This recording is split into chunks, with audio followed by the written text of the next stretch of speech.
لا يمكن السماء كما كان حقه.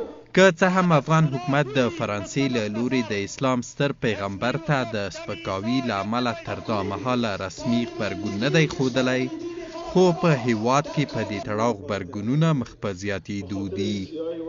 دلته په کابل کې د حزب اسلامي په دفتر کې په همدې تړاو ناسته رابلل شوې او د غونډې ګډونوال د اسلام ستر پیغمبر حضرت محمد صلی الله علیه وسلم ته د فرانسې له لوري شوی سپکاوی د زغم وړ نه بولي.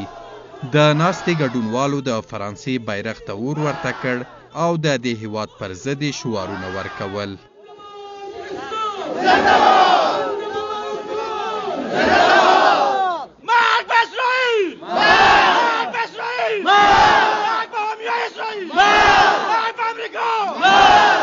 ګلبدین حکمتیار چې همدې ناستې ته یې وینا کوله وویل افغان حکومت دې له فرانسې سره ډیپلوماتیکې اړیکې پرې کړي او له پاریس څخه د افغان سفیر کابل ته راوغواړي. از حکومت کابل بخواهیم گرچه خواستن زیاد مورد نداره. برس حکومت کابل است. میخواهیم روابط دیپلماتیکی تان را با فرانسه قطع کنید. سفارت فرانسه را در کابل ببندید. سفیر خود را از فرانسه برگردانید. ورود اجناس فرانسوی را به افغانستان ممنوع قرار بدهید. هغه وایي حکومت ته پکار ده چې په دې برخه کې جدي غبرګون وښیي او له فرانسې دې وغواړي چې په دې اړه له اسلامي نړۍ بخښنه وغواړي.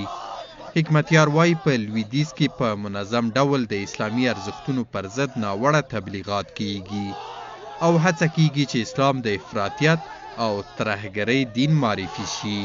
نوموړی وایي د اسلامي نړۍ ټول هیوادونه دې د ترکیې په څیر له فرانسوي توکو سره پرېکړه وکړي او د دغه راز څرګندونو د تکرار مخنیوي لپاره باید اسلامي نړۍ یو موټی شي.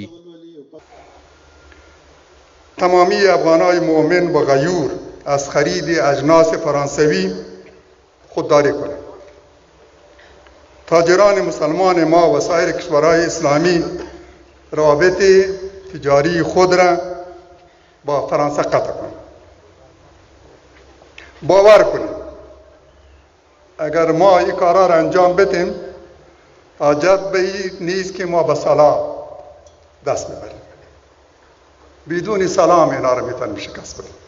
از دولت جمهوری اسلامی افغانستان میخواهیم تا موضع خیش را در زمینه روشن نموده و هر گونه روابط دیپلماتیک خیش را با دولت فرانسه به تعلیق درآورد. د حزب اسلامي مشر وایي ناټو او امریکایي ځواکونو په افغانستان کې ماته خوړلې او اوس هڅه کوي چې له افغانستان څخه د وتلو لپاره یو پلمه پیدا کړي. ناتو ذائقه شکست را چشید. امروز در پی برآمدن آبرومند از افغانستان که چانس برایشان میسر شود که آبرومندانه افغانستان را ترک بکنیم. تصور ایره که در جنگ پیروز خواهند شد دیگر به طور همیش دور انداختند.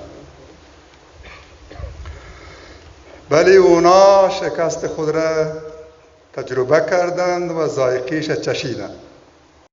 د فرانسې د ولسمشر له لوري د اسلام پیغمبر ته تر سپکاوي وروسته د اسلامي نړۍ په ډیری هیوادونو کې پراخ لاریونونه روان دي. ځینو هیوادونو له فرانسې سره د سوداګریزو اړیکو پرېکون کړی او په فرانسه کې هم مسلمانانو په دې اړه بېلابېل غبرګونونه ښودلي دي.